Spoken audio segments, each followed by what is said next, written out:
سنة 2014 راحوا غطاسين كنديين على القطب الشمالي، وكان يدوروا على شيء معين، وهذا الشيء كان هو سفينة، وهاي السفينة اسمها HMS إيرابس اللي اختفت من 169 سنة. هاي السفينة وسفينة ثانية سنة 1845 طلعوا من بريطانيا، وهذا كان كله بقيادة جون فرانكلين، وكانوا بشكل عام بدوروا على أكثر طريق للوصول إلى آسيا. يعني بشكل عام طرق قصيرة بوصلوا فيها البضاعة بطريقة أسرع، وبشكل عام يعني بيطلعوا مصاري أكثر، والثروة تبعتهم بتزيد، وبصيروا من أول الناس اللي بيصدروا في هذيك المناطق في الوقت هذاك. وكمان زي الشغلات اللي كانوا ينتجوها زي الشاي والبورسلان والتوابل، في هذاك الوقت هاي الشغلات كانت جدا جدا غالية، زي كأنها ذهب في الوقت هذا.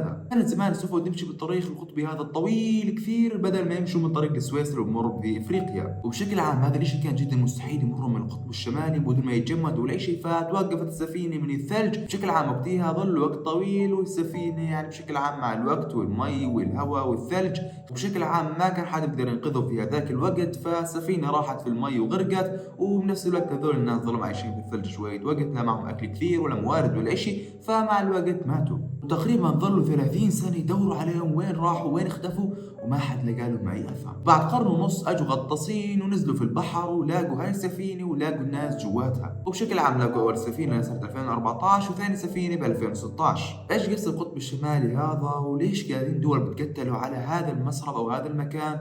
فخلينا نحكي لكم حلقة اليوم. قبل كل شيء لايك سبسكرايب شير بدون أي تأخير، خلينا نحكي عن الموضوع أكثر. طيب في البداية يعني بشكل عام بدنا نحكي عن منطقة القطب الشمالي. مساحتها 21 مليون كيلومتر مربع، وبشكل عام 6% من الكرة الأرضية هي القطب الشمالي، وهي مصدر الصراع الجديد اللي راح يكون بين الدول الكبار في الفترة اللي جاية. بشكل عام الناس كانت تفكر هاي المنطقة هذه ما فيش فيها قلق، وأغلب الناس بيعيشوا فيها من البرد الشديد اللي فيها، بس هذا زي ما قلت لكم كان زمان.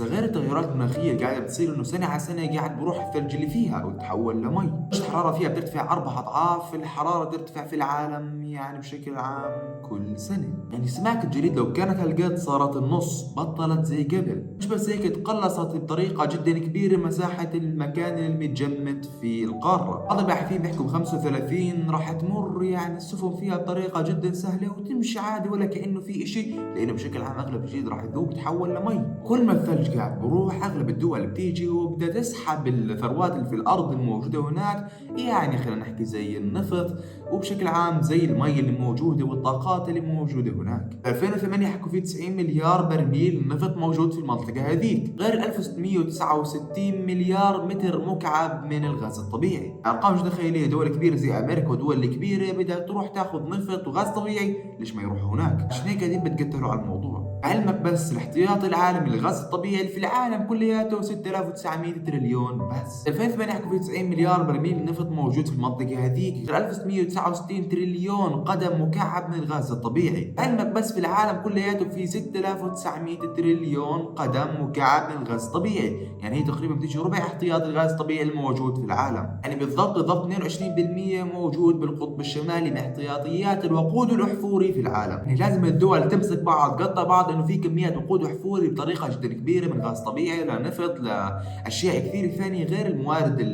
يعني الطبيعيه زي المي والشغلات هاي كلها. فهي منطقه جدا جدا مطلوبه للدول الكبيره اللي بدها تكون تصنع بالفتره اللي جاي. بس مش بس موضوع النفط، لانه اشي جدا صعب يروحوا يستخرجوا نفط ويشيلوا ويحطوا، وبدهم كثير مصاري يحطوها. يعني بشكل عام متوفر النفط والغاز الطبيعي في العالم. الاشي الثاني فيها 16% من احتياطي المعادن المعروفة بالعالم، معادن نفط غاز احفوري. وهذا حطيك كمان صدمة ثانية، بشكل عام في اغلب نسبة في العالم من العناصر النادرة واللي بدها اياها الصين وبدها تموت عليها. هاي المواد بيستخدموها في الالكتريك كارز زي السيارات الكهربائية، وبالمراوح هاي الكبيرة اللي بتولد كهرباء، وفي اغلب الشغلات الانرجي اللي بيعملوها بالفترة هاي. فالصين بدها اياها على اساس انها تصنع بطريقة اكبر سيارات وشغلات ثانية وتستفيد منها بطريقة جدا كبيرة. فهي وامريكا هذين بتقدروا على الموضوع. فيها مناطق هذيك الكروم والحنت، والمناطق ذيك فيها ذهب وفضة والماس وكروم وحديد وفحم حجري، جستن ورصاص وزنك مغنيس وكروم وتيتانيوم وشغلات كثيرة ثانية. يعني لحالها هاي تغنيك عن كل اشي حكينا عنه. دراسات بتحكي انه هاي الثروات كلياتها الموجودة تيجي 33 تريليون دولار يا عزيزي المشاهد. 33 تريليون دولار اشي مش طبيعي، مبلغ جدا جدا ضخم. دقيقة انا قلت لك قبل شوي انه صعب يستخرجوها، بس الاشي الصدمة هسه انه هاي الاشياء كلياتها موجودة في المناطق اللي ممكن الناس توصلها، وبلشوا يطلعوا فيها سفن، فيعني اشي سهل جدا انه راح يستخرجوها. زمان هسه في سؤال بيجي ببالك، بعد كل اللي حكيته هذا مين الدولة اللي راح تاخذ كل هاي الثروات اللي تتقدر ب 33 تريليون دولار؟ رقم مش طبيعي هذا. فمين هي هاي الدولة اللي راح تاخذ هذا كله؟ ردوا على دول حاليا زي كندا، امريكا، نيجيريا، روسيا والشغلات هاي كلياتها. تقريبا هي مساحتها 200 ميل بحري. بشكل عام مفروض كل دولة تستخرج اللي بدها اياه من النفط والمعادن والشغلات هاي كلها. بس بتقول لي يعني انت شو بتخبص؟ بتقول لي قبل شوي انه في صراعات راح تصير وهسه مقسمة لكل دولة مساحة إلها.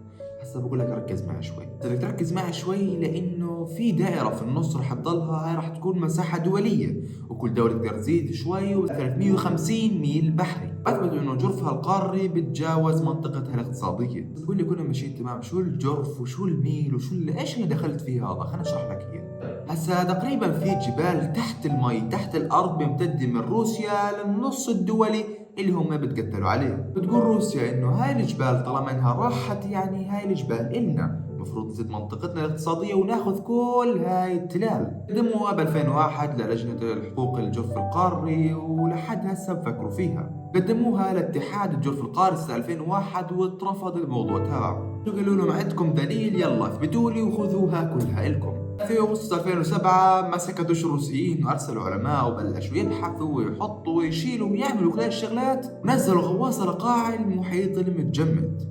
جمعوا البيانات وحطوا وشالوا وصوروا وعملوا كل شيء على اساس انهم يثبتوا انه هي لهم. بشكل عام صار عندهم ادله كثيره، وحطوا علم تيتانيوم روسي موجود في قاع المحيط، يعني هاي المنطقه إلنا ما حدش راح يجي ياخذها غيرنا. بشكل عام كندا والدنمارك راح عملوا كمان ابحاث وطلعت انه هاي الداله لهم كمان، فهون صفت لخمه ما حدش عارف شو بصير. حاليا في اشتباك علمي وقانوني بين كندا وبين روسيا. صار في اشتباك قاري وقانوني بين هذول الدول كلياتهم، لمين هذا الوسط ولمين هاي الجبال ولمين هاي التلال ولمين هاي الاشياء كلياتها ولمين هاي المصاري والاستخراجات والاشياء هاي كلها. في حلقة اليوم لايك سبسكرايب شير، ومن غير تأخير بيس اوت.